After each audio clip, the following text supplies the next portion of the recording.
Will it be Gareth Southgate or Ronald Koeman to lead their side into battle by the time Sunday evening's final rolls around? And can Didier Deschamps' French outfit muster their first go from open play this summer to send the Spanish and Luis de la Fuente packing for an early summer-long siesta? All that and more on this week's Betting Expert Football Podcast.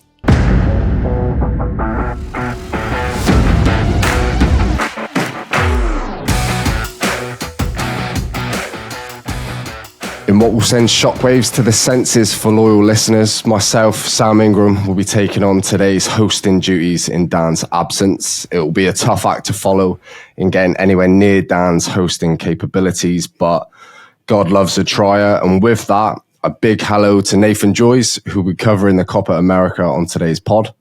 Hello, mate. How are we doing? Hello, Nathan. Very well, thank you. And also a big Betting Expert podcast welcome to a debutant of the pod, but a familiar face to the Betting Expert website, Steve Wyss. How's it going, Steve? Good day, gentlemen. Yeah, doing all right. Thanks. Looking forward to this one on my podcast debut. Excellent stuff. And you can find Steve on @MeatmanSoccer on Twitter. And I have to ask Steve before we get on with it, why Meatman Soccer? Bit of a weird one. I used to, it's a nickname that was given to me back in the day when I used to work in a butcher's shop.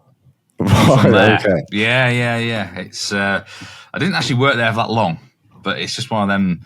Around that time, there's when there was like forums and all sorts of stuff. So that's sort of what my username became. No one even calls me that round here now, you know. But online, you know, sort of a persona name. But yeah, that's where it comes from. Yeah, I worked in the butcher's shop for about a year or so. Okay, well that's a relief because I thought it might have meant something else. So a lot of people it could have gone one or two ways, couldn't it? So I'll move swiftly on from that. Yeah, Nathan, it was me and you punting on last week's show. Just quickly, how did your 4 bets go? What were your main takeaways from the quarters in terms of your bets? And are you keeping anything in mind for the semis? It wasn't quite as prolific as the group stage betting, but then that can be knockout football. And the beauty of the Asian handicap line saved me with a couple of refunds. It was sad to see Venezuela depart from the competition, who have been as exciting as Colombia, to be honest, in their own way. Uruguay, Brazil was a snore fest. It was one of the worst games of the tournament. 41 fouls across the 90 minutes, which was... yeah, it was really hard going to watch. And that's why the Asian handicap saved me there again with the Uruguay draw no bet. I think the best and the easiest one I had was Colombia halftime, full time at evens against Panama. That was within about 5-6 minutes. And then probably the side bet, which Dan pushed me for at the end for any anti-posts when he had me flapping. But I did say Colombia and Uruguay to reach the final, both priced at 2-1. So you've already been paid out there. So Argentina was the only one to really let me down, conceded in the last minute to Ecuador. But I'm sure a favourable bet will be mentioned once more on this podcast and we can return to winning ways.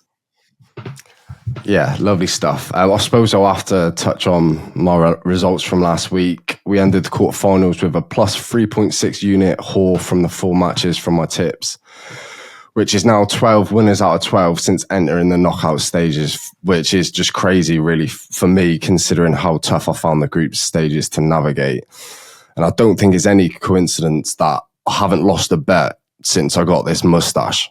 So, I mean, as punters, we've all got our own superstitions, and although the logical explanation might be that knockout football is easier to call and bet on, I think I'm just going to side with the mustache, so it's going to stay. I think the missus is not happy, and I'm not sure if it's what the people want, but yeah, it's going nowhere. Steve, we'll get into the bets shortly, but before that, I'm intrigued as to how you found the tournament so far from a betting perspective, from the group stages to the quarterfinals. Yeah, it's been. I think it's been a bit of a roller coaster for bettors out there. The first round of games, I really struggled. I couldn't get it didn't go out how I expected. The goals were flying in. It was open. I was like, what the hell's going on here? And then things settled down to really kind of what I expected. And now people are saying this is one of the worst tournaments for a long time, boring, all that sort of thing. But I think a lot of us bettors really kind of saw that coming. Just the way that the nations are set up for this tournament, and it's developed into this kind of snooze fest in a way, but that doesn't surprise me overall. So, yeah, it's been one of those tournaments where I've had some very good games and I had some shockers as well. So, it's not been uncommon to see people sort of clean sweep a game in terms of their picks, but also lose everything on a match. So I would say up and down, but certainly settled into a more pleasing direction for me in the last, from round 2 onwards, say. Yeah, I mean, we spoke about it on last week's show, Nathan, didn't we? Like, the Copa America has been a bit of a goldmine, but for me personally, I'm with you, Steve. The group stages were just so difficult. Like, if you saw match day 1, which was tough in itself, and then you thought maybe you had a handle on stuff for match day 2, match day 3, but it just didn't pan out that way. And I think a lot of people struggled. But anyway, first up for this week's pod, we'll go in chronological order, which will work nicely as it will see the 4 semis go back to back from the Euros to the Copa America in the morning and then back again for the following day. So we'll start with Spain versus France. That's at 8 o'clock Tuesday evening in the UK. The Spanish are favourites. This opened as a pick'em, but now Spain are 2.62 faves and France 3.10 with the draw at 2.87. The goal line is set at over and under 2.0 with the Asian handicap line at 0.0 in Spain's favour. So Steve, please do the honours. For those of you who don't know, Steve covers Ligue on Betting Expert and does so brilliantly. So I'd love to delve into France a little bit here, Steve, and how you think they've performed, and just as importantly, whether you think they have another gear to click into. I'll tell you what, France have done me well over the years, because whenever they do well in tournaments, I become in high demand. I remember it was 2006, they had a run to the final of the World Cup, and I never expected to be getting so much work and stuff on that. But so I was a bit annoyed in the last round, actually, guys, because on the article I did for Betting Expert, I tipped up either keeper to be player of the match, and it went to a shootout, and I was counting my money, 10-1 both of them. I was literally counting my money. I just really probably needed one save from someone. And the miss had to be against the post, didn't it? And they gave it to Dembele. Dembele was man of the match. I'm like, what? It was absolutely ridiculous. But listen, the Les Bleus have not been very good in this tournament, in my opinion. The only positive for them is the defence. Simple as that. They're just so solid at the back. William Saliba, I think he's the best centre-back in the world right now. Well, he's certainly playing at that level.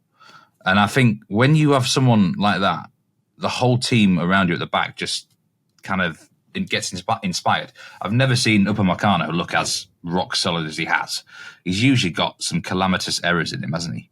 But he seems assured. Jules Koundé, who's been heavily criticised down the years, I mean, he was one of the best players on the pitch in the last 2 games. I've always rated Hernandez, to be fair. So that French back line is what is keeping him in the tournament. And also Mike Maignan is, I don't know why more don't talk about this goalkeeper. He should be a man that all the top clubs are after. But it's defence. It's what's got. I mean, they do say defence wins championships sometimes, don't they? And stuff. So maybe that can lead them over the line.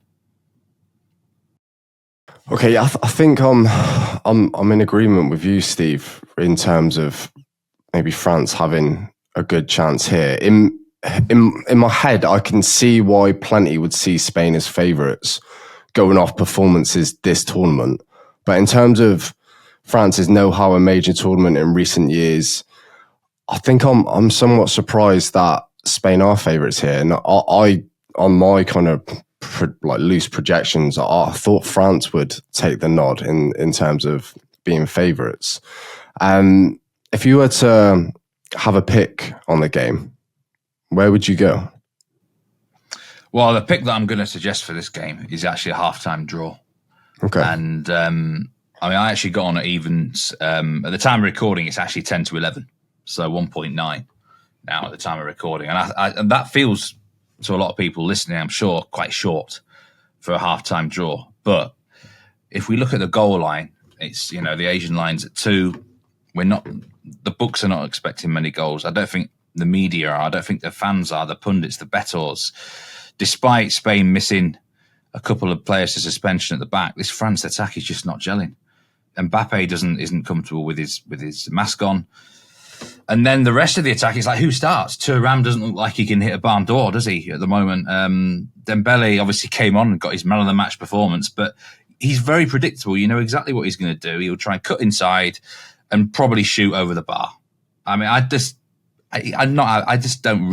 rate him as high as some people. This man Dembele, I think he's far too inconsistent, and in big games, I don't think he's got it necessarily. But so the French offense just doesn't inspire me, and I think they're going to try and suck Spain into a sort of a slow-moving, drab game. It takes two to tango, doesn't it? And I think Spain, if it's to say Spain against the Netherlands, I think it'd be a great match. I think it'd be end-to-end and both would have a go. But it does take two to tango. And I do like half-time draw. I think both will be cautious in the first half. I mean, Spain, Germany, to be fair, the first half was a really stop-start, wasn't it? And then in the second half, it kind of did open up a little bit. But so that would be the direction I'd go in. And it's an interesting question for you, Sam. I mean, pre-tournament, if I'd asked you, semi-final, it's going to be Spain versus France, who would be the favourites? Everyone would say France. Probably about 2.5. Probably about 2.5 favourites, maybe even shorter. Probably shorter. So you've got to ask yourself a question. Is this now an overreaction, right? Or is it legitimate because of how good Spain have looked in the tournament? The actual answer is probably somewhere in between, isn't it? So probably a fair price would be a genuine pick'em, like 1.9 a piece. Spain are the favourites, so I think you could probably argue that France are a little bit of value for those who do like them. I think I agree, Steve. Like I said, I'm surprised Spain are favourites, and I think we've got to remember what we're betting on here. This is not a Nations League game or a friendly. This isn't match day one in the group stages. This is a Euro semi-final, a stage of the tournament, which France often reach and often progress from. And so I've got France down as value here, but I also have a pair of eyes and they've not been great. I do believe they've still got another gear or two that they haven't used. But with concerns around France's performances up until this point, I can see this game being another draw and potentially going to penalties. Any plus goal handicap for France was where my initial thoughts were when loading up Bet365. Plus 0.25 was a bit short for the podcast at 1.77 last time I looked, but over on the Bet Builder, you can get France or draw double chance under 2.5 goals at evens.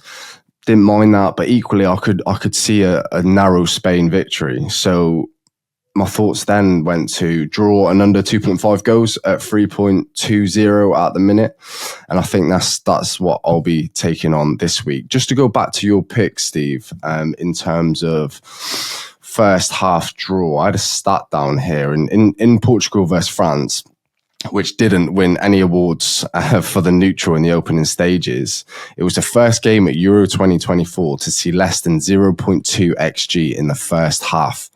So Portugal's is 0.07 XG and France's 0.08 expected goals, which was as dull as dishwater. So if we get anything close to that, Steve, I think your bet will be looking quite good. And in turn, I think mine would be 2. So, yeah. So you're effectively betting on a 0-0 and 1-1, aren't you? Yeah.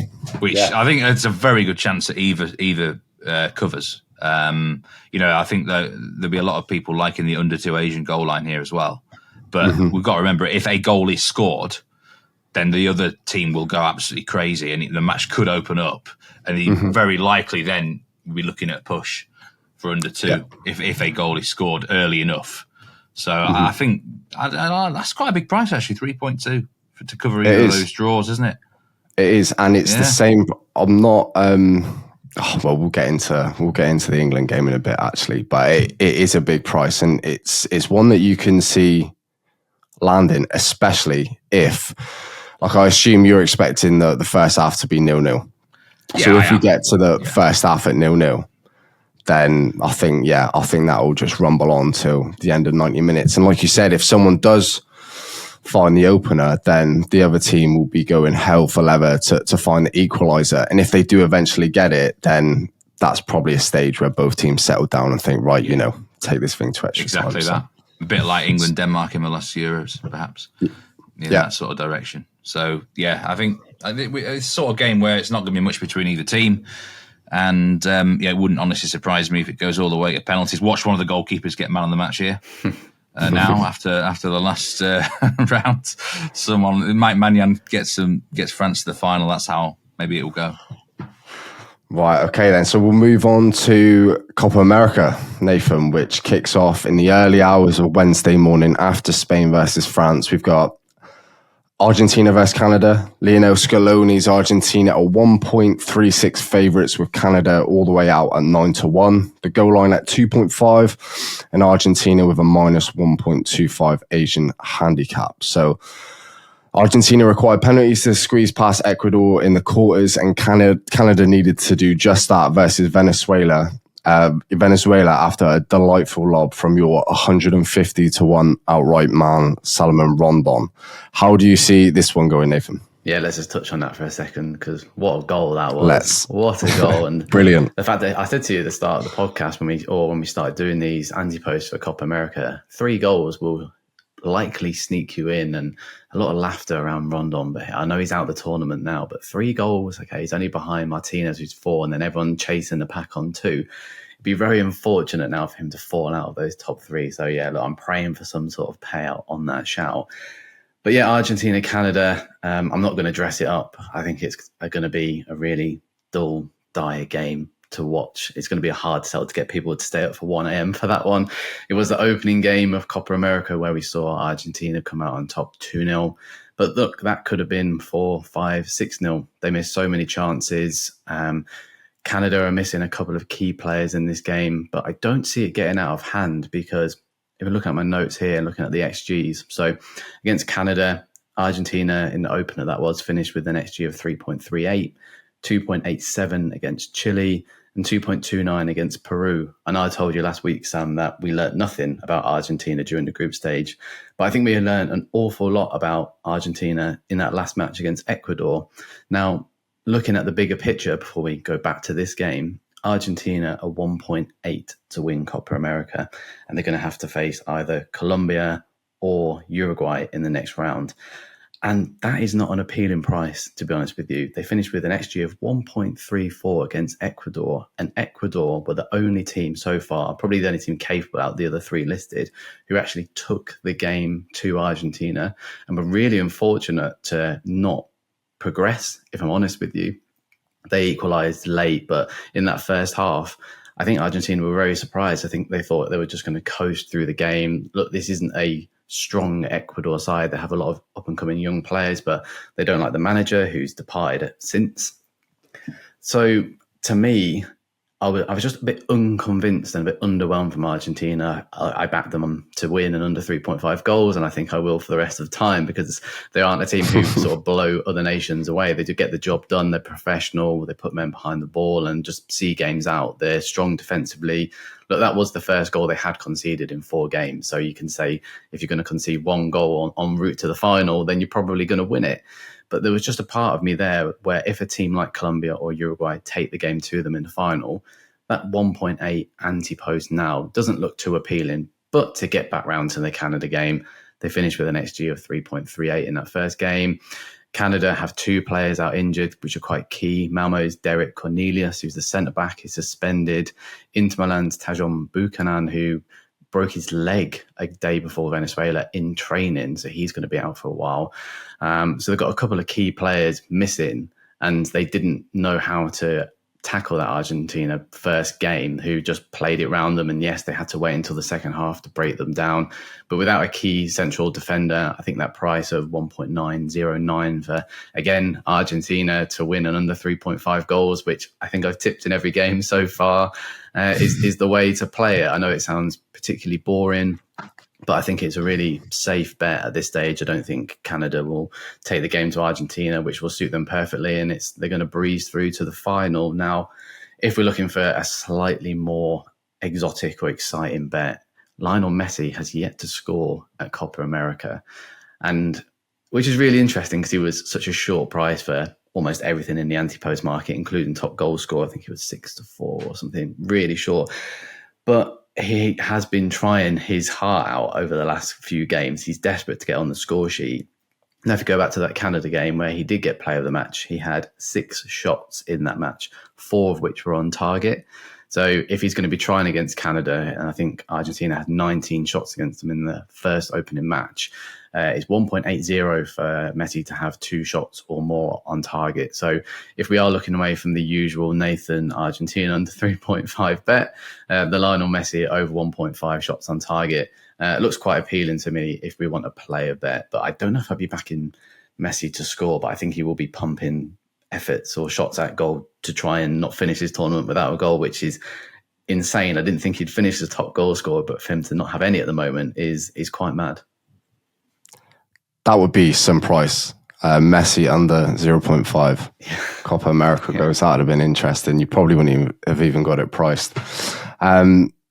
Yeah, I like it, Nathan. Just going back to the opening match day, Argentina versus Canada. I think in that first half, Canada had a fair few chances where they probably should have found the net, like in and around the box. And then that kind of petered off in the second half. And I think Argentina showed they were really deadly in transition and on the counter, and Canada just couldn't cope with that. And Messi, like you said, I think he had maybe 2 one-on-ones, chipped the keeper at one of them, didn't quite come off, and then kind of rounded the keeper, and then there was a defender on the line. So he was unlucky not to score, like you said. But do you think that first half showing from Canada, do you think that will give them a bit of belief? And another question, really, will that belief, do you think that they can maybe take the game to Argentina at some point? Do you think that could be their downfall ultimately? Yeah, that Canada-Venezuela game in the quarterfinals was a basketball match. It was end to end. And if that happens, Argentina will just exploit them. And then I would be a little bit worried about the under 3.5 line. And yeah, you're right. Look, Canada did start quite bright, but this is now, as you said, with the Euros match, this is a semi-final. There's a lot at stake. Different ball game. Different ball game. Definitely not going to be a basketball game. And if you flip it around, I think Argentina would have learned a lot. I've spoken negatively about them in the Ecuador game, but they'll be looking at that being like, if a team takes it to us, this is how we need to now set up. I don't think they prepared for Ecuador to have such an onslaught from the very beginning. And maybe they didn't expect that from Canada, because look, 3 out of the 4 games, they've been drawing at halftime. And it was only because of a Alessandro Martinez rare header and his first goal for Argentina that changed in the last game. So it's always a bit of a slow start. I think Argentina will be more wise to it because of what Ecuador did in the last round. And for them to even go a goal behind or bow out against Canada is unthinkable. It won't happen. I know we're trying to make this a little bit more exciting, but I think this is where Jesse March's team bow out, and they shouldn't even be at this stage. In the group stage, they went through with a -1 goal difference. They only beat Peru because they had 10 men, and they were very fortunate to be here. And then it was the lottery of the penalty shootout with Venezuela, which is Argentina-Venezuela would have been an amazing semi-final just because of how Venezuela is set up. But yeah, this isn't one to stay up for. It'll be the other fixture, which we'll get onto very soon. Okay, well, you mentioned Jesse Marsh there, and speaking of Jesse Marsh, maybe we should hand it over to the Leeds fan and see if he has any thoughts whatsoever on the new Canada manager this tournament. Anything, Steve? Well, yeah, I'm absolutely stunned that the last 5 Canada games have only contained a total of 5 goals. Like, it feels like they're an under machine in terms of obviously betting, but that is not what I'm used to watching a Jesse Marsh team, because the defence is usually wide open.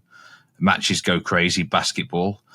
I did hear the Canada keepers had a pretty good tournament, which might explain some of it. So I can't believe that Jesse Marsh has reached a semi-final of a major tournament.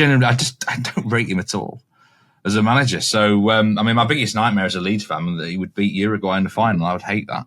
So I'm hoping Argentina do a job on him, actually. But Copa America is interesting. I've got a question for you, actually, Nathan. Yeah. I know someone who backed James Rodriguez, 66-1 player of the tournament. It's one. And he's terribly worried about Messi. Apparently, Messi's not been great at this Copa, but he'd probably still get player of the tournament if Argentina win it outright. Do you reckon he still would? That's what 3-1 at the minute. That's what I did with my anti-post. I didn't want to put short prices in, but because of obviously being Messi's last tournament, his last hurrah, and he has played pretty well, and he has been gifted a couple of player of the match awards throughout this tournament, but he hasn't scored yet. And James Rodriguez, all the talk is about James Rodriguez. 1 goal, 5 assists. It's really funny because at the start of the tournament, everyone was like, should he play? Should he not? He doesn't play for Sao Paulo.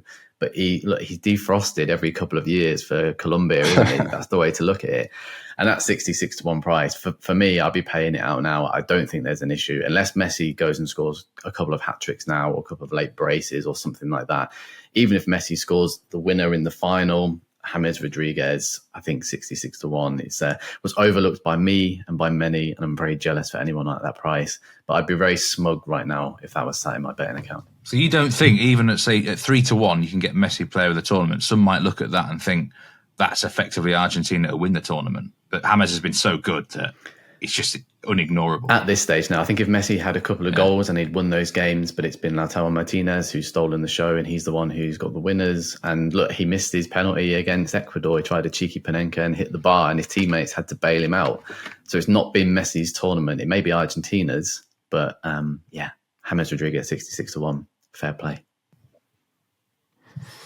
Okay, so that's Argentina and under 3.5 goals in the opening Copa America semi-final for Nathan at 1.9. 0.9. We'll squeeze a bit more value out of that. Yeah, It all counts. It all counts, of course. So England versus Netherlands on Wednesday evening, 19 hours after Argentina versus Canada kicks off and 24 on from the opening Euro semi-final. England, the 2.060 bookies favourites, the Dutch out at 3.10, 2.0 goal line and 0.0 on the Asian handicap. And I'm sorry to do this to you lads, but let's talk England, Southgate, tactics, whatever takeaways you had from that quarterfinal against the Swiss. Steve, I'll throw it over to you first. It was better, right? Although they hadn't set the highest of bars to better, in all fairness. Oh, God, how long have we got on this? Because there's a lot of gremlins, isn't there? I mean, first of all, I was against you actually, Sam, in the previous game. I was an England backer, minus 0.25. Now, brave. I've got England wrong all tournament. I was absolutely convinced that England would finally produce a performance. I actually thought they were a big price against Switzerland. I thought be 90 seconds away from being knocked out would finally wake them up, but it didn't. Really. Mm-hmm. It was better, but it couldn't have got any worse. England-Slovakia was the worst I've ever seen England at a tournament for a long time in terms of performance. And I don't see now how England can play better. If they couldn't do that against Switzerland, I just don't see there's not enough time for them to raise it. So, it doesn't mean that England can't win the tournament. You can still play badly and keep winning and getting through. Mm-hmm. But I don't see England suddenly raising it to a level now where everyone's like, wow, they can still maybe slightly improve. You'd hope they can from an English fan's perspective. But I did like the system change to 3-4-3 effectively, whatever you want to call it. But I hate that Trippier was still at left wing back. I mean, why? Luke Shaw needs to start, right? Yes. Or you need to do a combination of Luke Shaw and Bukayo Saka at left wing back because they've got Dumfries on the right hand side. You need to be dynamic. You need to be, for me, a left footer to face the Dutch on that side of the field. But am I confident that Southgate will do that? No. He's a very lucky manager. I'm sorry, but England are not at this stage here because of Southgate's tactics anyway. All right, you can say his man management and building up the squad over the last 8 years. Maybe that's a factor, and there's a great spirit and there's a heart of a lion in England. To be fair, but the tactics are wrong. I don't like his selections, and I don't see England actually playing an awful lot better. What that means from a betting perspective is quite difficult to work out. But I was very disappointed in them. I expected a lot more against Switzerland. Yeah, I mean, just to carry that on, like you say, you can't really see England getting too much better in that we don't necessarily need to win games to win the tournament. And obviously that's true. And in my eyes, I just can't see England beating a bigger nation, Netherlands, Spain, France, unless it's a 1-0 win and we ride our luck, or we take it all the way to penalties. If we win a penalty shootout in the semis and the final. Like, I promise you, no one in England will be bothered in the slightest, but it's not sustainable. Even if it is tournament football where chances are at a premium, usually that's not how you win a major tournament. We've seen it happen in the past. Greece and Portugal. I don't think Portugal won a game inside 90 minutes in 2016 off the top of my head, which is wild, really. But that is the exception to the rule. And you don't want to lay all your cards out in the early stages. The idea of tournament football is to maybe save a bit for when it matters. Turkey, you probably say falling short to that in the quarterfinal. They looked exhausted in the final stages, but that's also a cost of how they played football. But regardless, England still haven't shown enough quality for me in their 5 fixtures up until this point to suggest they'll overcome a Spain or a France. So that's obviously concerning. They were better, but I think they're lucky. They are lucky to be here, and the draw has been kind. As you said, Southgate is fairly lucky, but they are here, and that's something to shout about in itself. Semi-final of a major tournament. Thought the penalties were superb, and I don't want to jinx anything, but I think England are actually quite good at penalties, which is just mental. Each penalty was perfect. Some had no chance. For the semis, I think I'm edging towards the same bet, Steve, as I did in the France game. Draw and under 2.5 goals in a bet builder. Before we get onto your bet, Nathan, do you have any thoughts at all, any positivity to display on the pod after that England quarterfinal? Yeah, I do like the penalties, and I'm going to give Southgate a tiny bit of credit here, not for his tactics at all. Don't worry before you'll leech me for this, but the way he actually set up the penalties, everybody saw, he just took the 5 penalty takers, and then the players who were going to be 6th, 7th, 8th, whatever, all sort of buddied up with one of their players to either congratulate them or sort of like G them up if they've missed their penalty. Obviously, that didn't happen. And I quite like that. We've not seen that approach before. It's normally getting every man and his dog around, and then it's almost too much noise, and then players can sort of get in their own heads. So that was really refreshing. I think sometimes when we've seen Southgate do this man management over the years, and that's when it has worked. And that was the perfect situation as to why Southgate has achieved, and I use the term success lightly here because of where England have got. But I think I'm surprised with Switzerland's approach in the last game. Obviously, we were both sort of very favourable towards them. I think they showed England too much respect at times. I think if they got at England, they were there for the taking.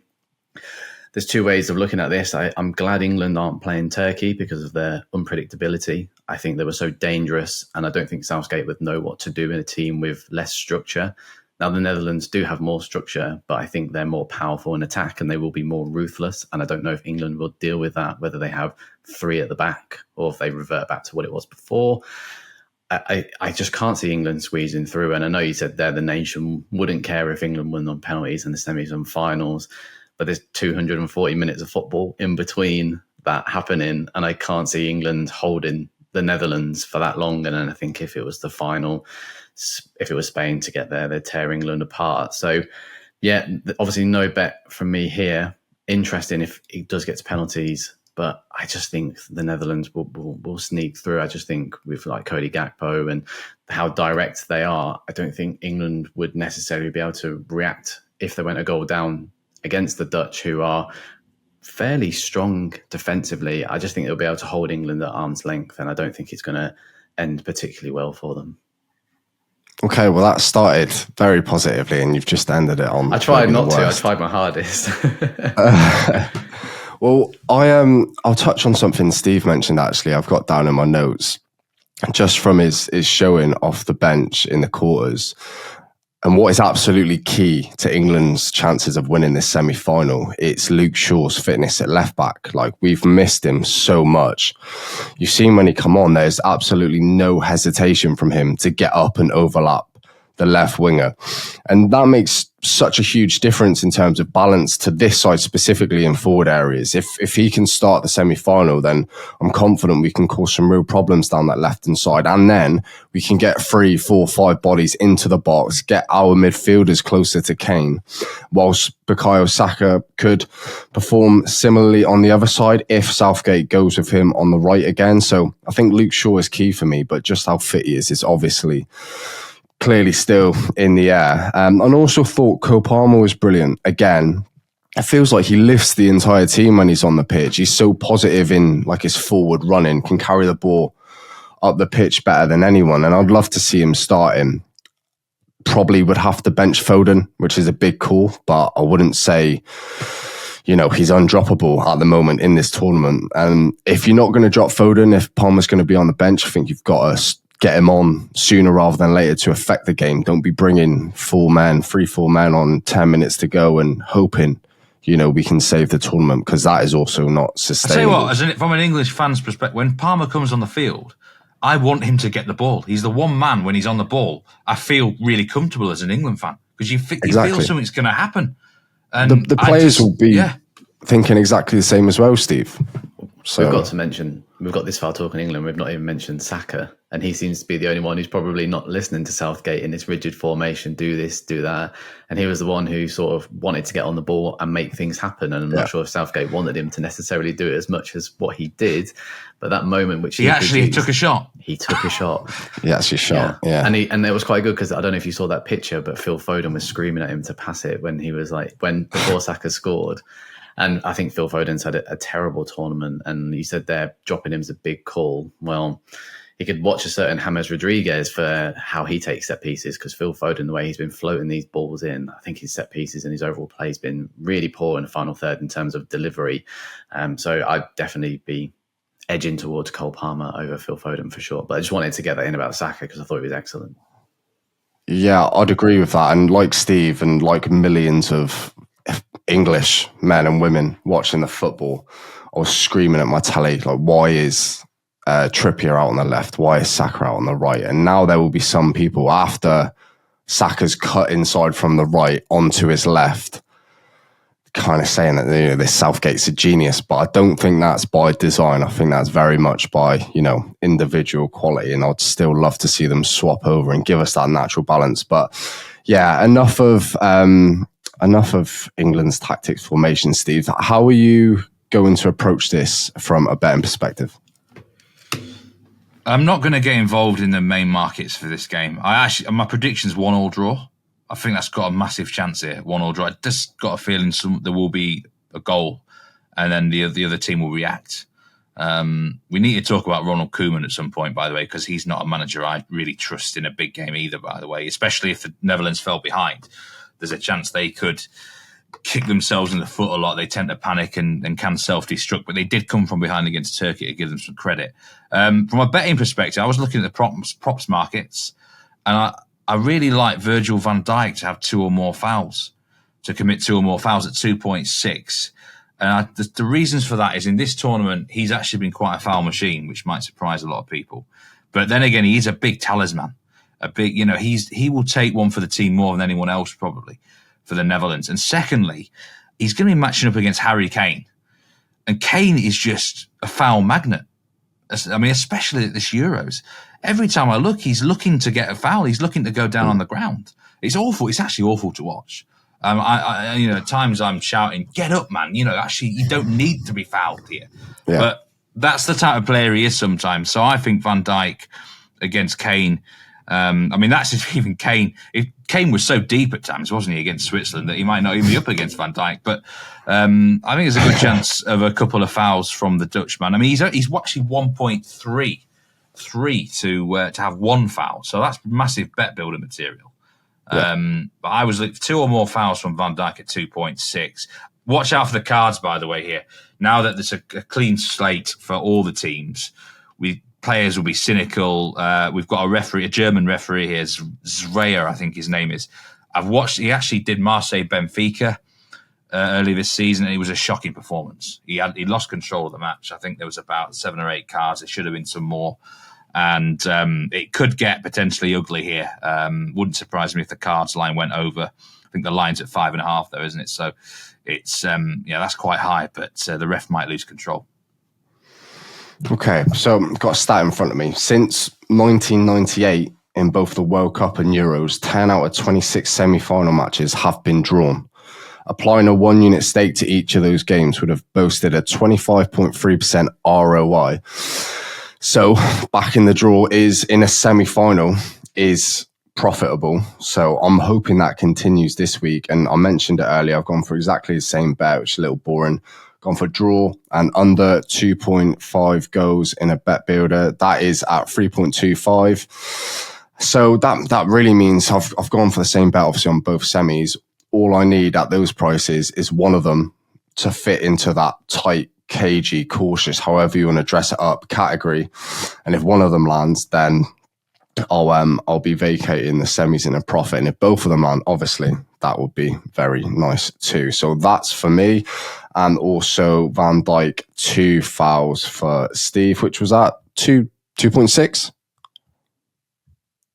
Yeah, 2.60 for 2 or more fouls for Van Dijk. I think it's a real bit of value.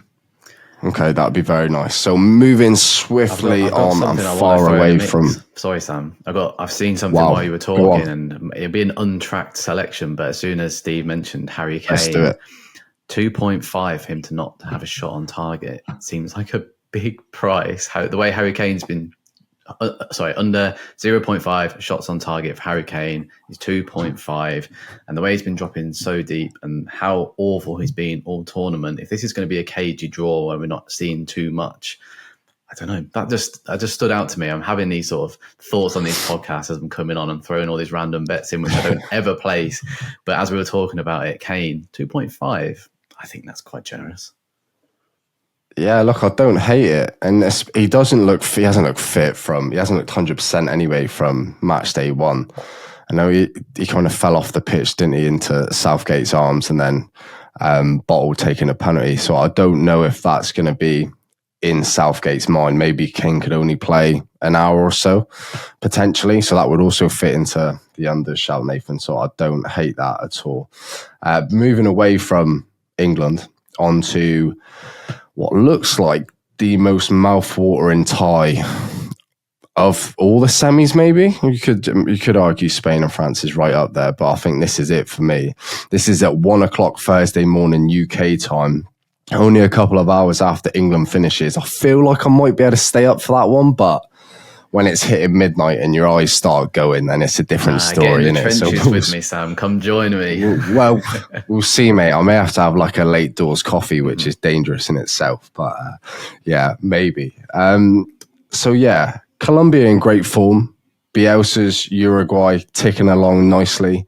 Nathan, how do you see this one? You know that I've been Uruguay since January. The price. They're at 6.0 to win it, and it's all worked out perfectly. And I know I said the Asian handicap 0 draw no bet last week, a couple of days ago now, against Brazil was the way to play it, and obviously that didn't come in, but they squeezed through on penalties, and that was meant to be the mouth-watering tie of Copa America. Now, if anybody hadn't watched the tournament and then tuned in for that, it's going to be a hard sell to get you to watch the rest of the tournament because it was awful. We had all the ingredients there to be a phenomenal game of football. Brazil aren't what they used to be. They're in a national crisis. I've said that, but Uruguay should have picked them off. And Darwin Núñez turned into Liverpool's Darwin Núñez because he missed a free header from 6 yards out in the first half. And then I think that would have set the tone, but it didn't happen. And the fact that that sort of crept into his game, he's only scored 2 goals at Copa America. And this was a group where it had Panama, Bolivia, and the US. So I feel like he should have definitely had a few more by now, which is why he was an anti-post pick to get that top goal scorer.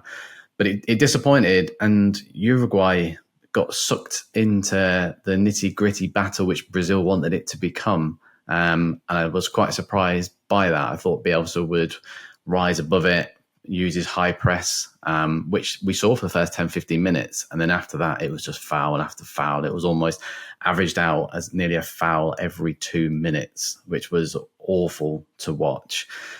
Whereas Colombia, on the other side, are fantastic to watch. The best team in the tournament. Yes, they beat Panama 5-0, but no one else has managed to put 5 against Panama. And predominantly, that's been down to James Rodriguez. And I've said it before on the podcast, it's not 2014, it is 2024, but he's still pulling the strings in the middle. And now he has an abundance of talent around him. What we're seeing more at this Copa America, which people don't expect, is that teams with just the European players or European-based players should be performing incredibly well. Now, that's not necessarily the case because Colombia have got players based in Brazil, in John Arias and Richard Rios in the heart of midfield who have been excellent. And no doubt they'll probably be tapped up this transfer window. But it just goes to show that you need players in and around that culture and that style of play to progress and get far in this competition. So they've been really fun to watch. I think it's just the way to explain it really. Nesto Lorenzo, 27 matches unbeaten now. And like we said last week, they've beaten Spain, they've beaten Germany, they've beaten Brazil. So it's not like they've just been playing low-key friendlies. Like the South American World Cup qualifiers are some of the toughest in world football. So they've just been a joy to watch. High energy, high press, not even mention like the likes of Luis Diaz, who's been really enjoying himself as well. And it's just this set-piece angle. Every time James Rodriguez now gets a corner or an attacking free kick, you just see the other team panic a little bit. And the way in which they line up on corners is really clever. They put one or two players who aren't the best at headering near the goalkeeper or pulling out a key defender. And they have 4 runners, and James Rodriguez knows where to put it into this area. And it's just worked time and time again throughout this tournament. As I said earlier in the podcast, 5 assists, and he scored a penalty himself. So he's been player of the tournament. He's been really fun to watch. And I'm starting to side with Colombia. I think it's a coin toss, this match, but where I think there's potential value to go on Colombia handicap. So yes, it looks like I'm abandoning Uruguay to cover my back, perhaps. But they have 2 key players out. So Nahitan Nandez, who plays in the Middle East, I thought that would be Uruguay's. He plays at right back.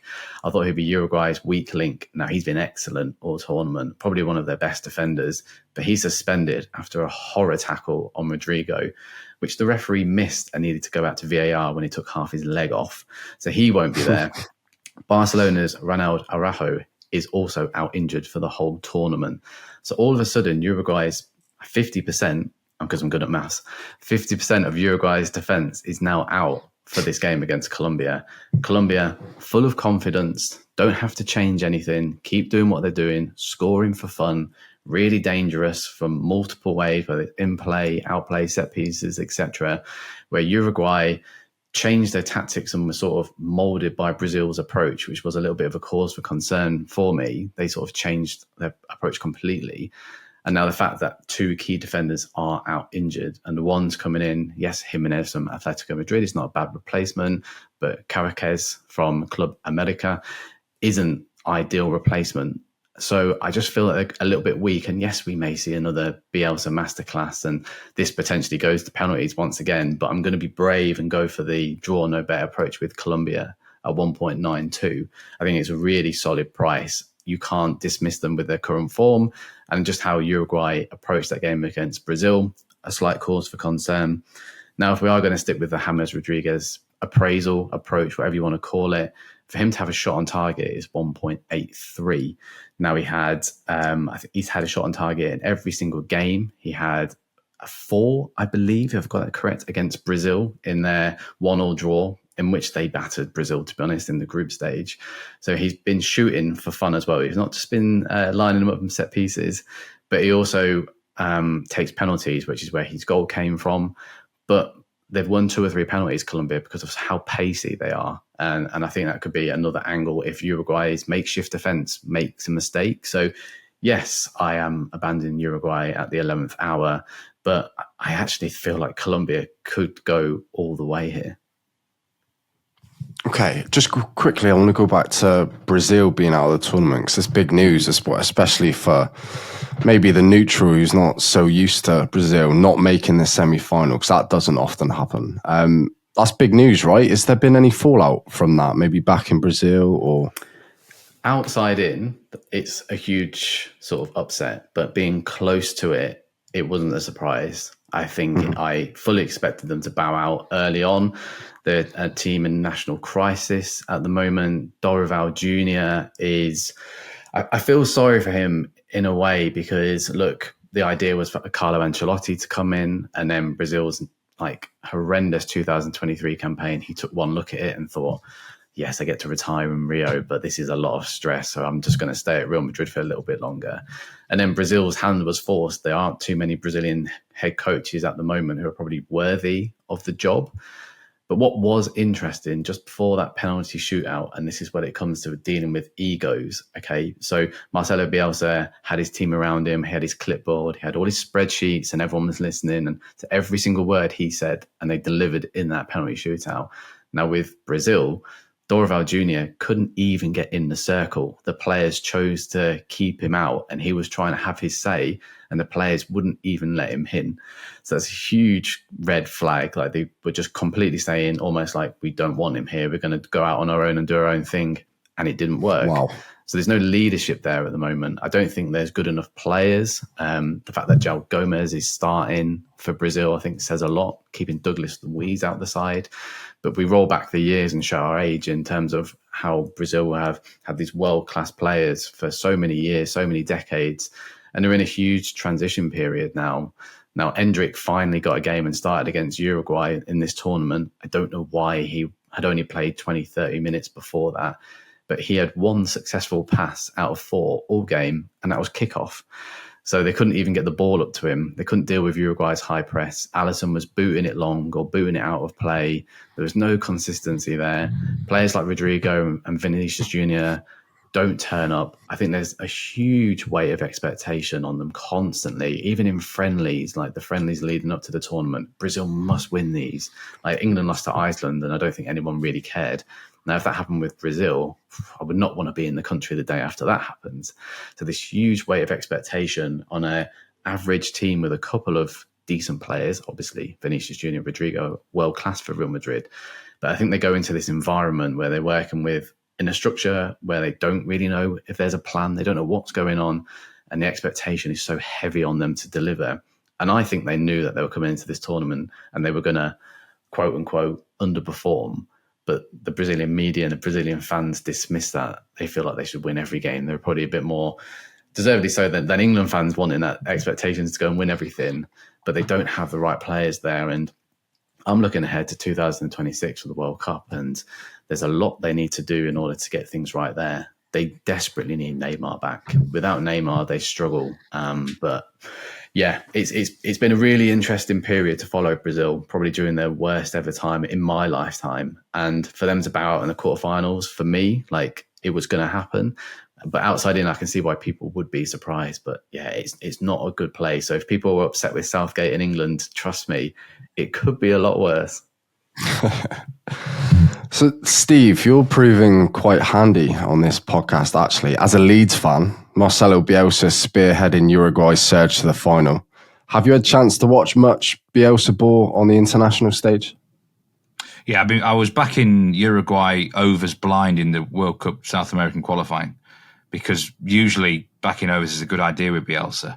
I've got to be honest, after hearing what Nathan's got to say, I'm worried about Uruguay in this semi-final.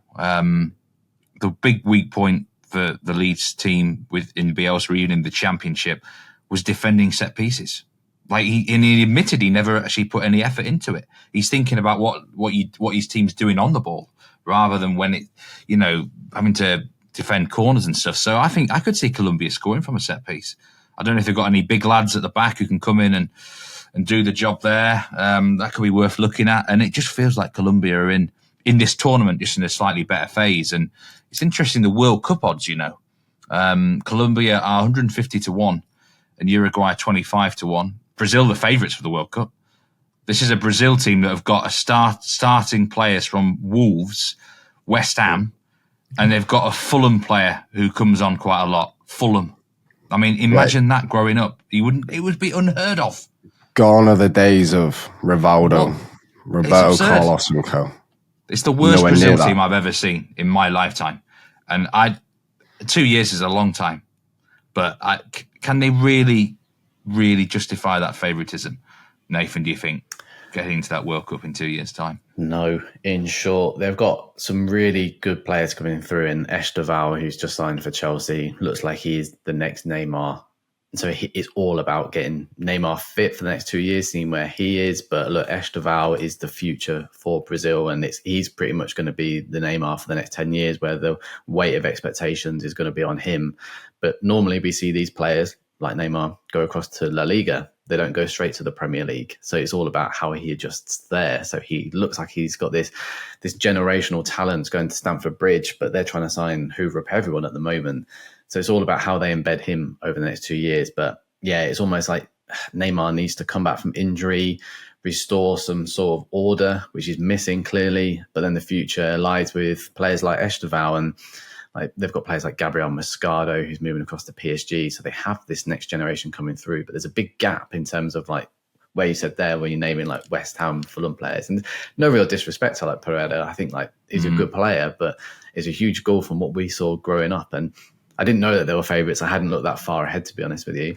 But that's an alarming price and an extremely Colombia, generous delay. 150. I mean, there's USA with a certain Irish bookmaker right now at 18-1. Like, you've got to add a couple of zeros on there, haven't you? For them, I mean, it seems, I know they're hosting the tournament, but I think there's some ridiculous prices looking. I mean, it's 2 years' time, but crazy stuff. If we go back to a couple of bets then, just from what you said, Steve, if you're not fancying Bielsa and from set pieces, well, Davinson Sanchez has been excellent this tournament. He's already scored, and then Cordoba, the striker from Krasnodar, a late entrance into the international scene. Yes, he's a striker, but he's already scored a header, and he's one of the 4 players who they look to attack from corners. So there might be some value there. Davinson Sanchez from a set piece will be a big price. Not a tracked bet, but for those who do want a chunkier price, maybe 2 to keep an eye on. And I have got a couple of combined anti-posts again, so I'm going to maybe throw them in early if you were going to come to them.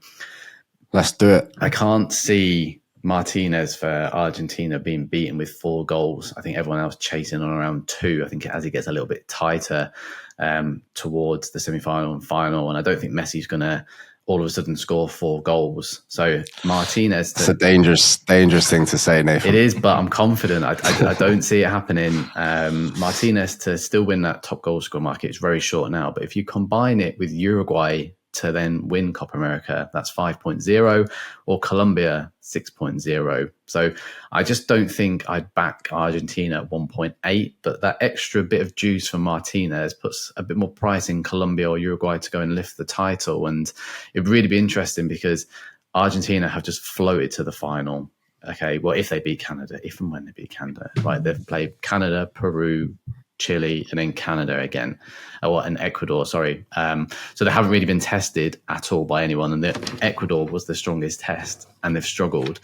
And then all of a sudden, they're going to go into a fierce game against Colombia, who could be 28 unbeaten, or Marcelo Bielsa's Uruguay, and I think they could be a bit rabbit in the headlights to begin with, and they've started so slow in the first 45 minutes across all matches.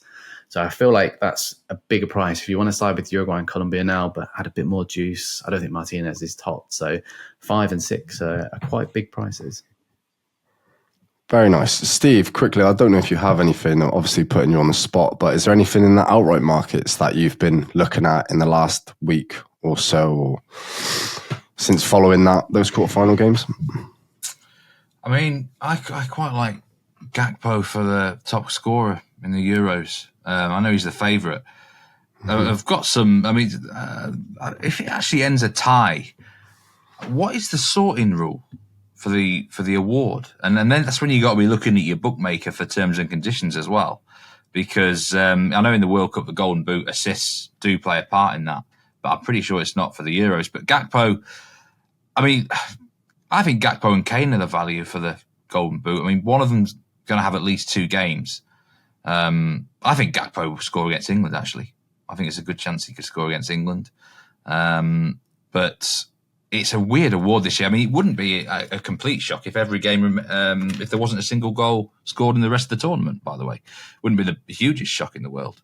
But in terms of outright, I think the actual winners market is spot on at the minute with the books. I couldn't get involved in that now. And unfortunately, I've got a little bit on France, but I'm not really massive on any nation remaining. At Portugal were my main selection.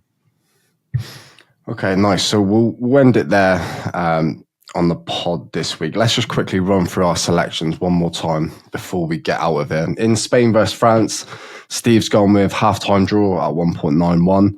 I've gone with draw and under 2.5 goals at 3.20. Argentina versus Canada saw Nathan back Argentina and under 3.5 goals at 1.909. A podcast favourite. Netherlands versus England reads as Steve. Van Dijk over 1.5 fouls at 2.60 on Betfair. And me, draw and under 2.5 goals at 3.25 on Bet365. And Nathan had a lean of under 0.5 Hurricane shots on target. I think that was at 2.5. Yeah. And finally, the big one in Copa America, Colombia versus Uruguay, had Nathan's side with Colombia and Rodriguez to have a shot on target at 1.83. So that concludes this week's Betting Expert podcast. If you'll be following any of this week's bets, I must urge you to, as always, please gamble responsibly. A big thank you from myself, Sam Ingram, for listening. I'd like to say another big thank you to South America / Copa America expert Nathan Joyce. Cheers. Thanks for having me on again. And to our Ligue guru, Steve Wyss. Thank you very much. Go well, take care, and enjoy the semi-finals. Come on. Thanks, Steve. See you later.